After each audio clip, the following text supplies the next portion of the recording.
personal development actually works? Here to help us answer that question is Ed Mylett, founder of Mylett Leadership Group. Thanks so much for being here. It's great to be here.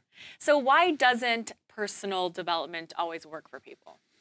I think sometimes it doesn't work because of the people teaching it. You know, there's a lot of people in the personal development business that, frankly, have never really done anything outside telling people how to do things they haven't done themselves.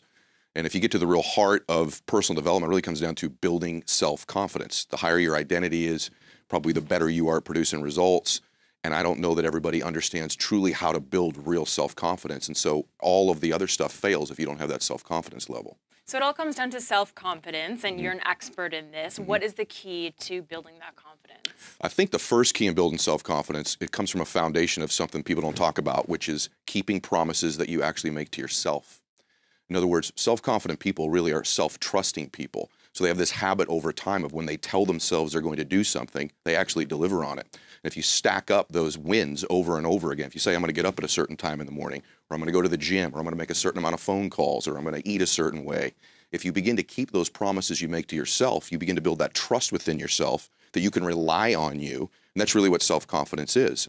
I know for me, taking action really builds confidence. You know, sometimes you almost have to fake it until you make it. If you just act confident, you start to feel confident. Do you think that that's true? 100%. You can't, I say this all the time, I can't teach you how to steer a parked car, right? You have to be in motion. You have to be moving. And people wonder, have I really made a decision? The real way we know if you've made a decision to make a change is that it's followed up with immediate, massive action. So a lot of entrepreneurs will connect over what a roller coaster entrepreneurship is and the highs and lows of your emotions because of it.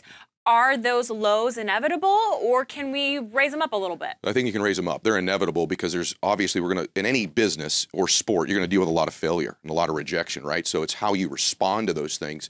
You have to have this overriding belief I have that things don't happen to me, they happen for me.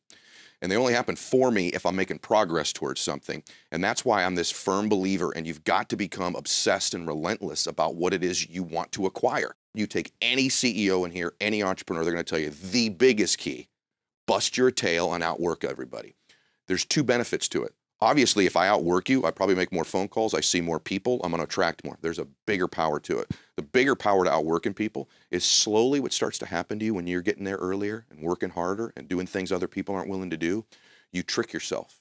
You convince yourself, I'm willing to do things other people aren't willing to do, so I deserve a life other people aren't willing to get.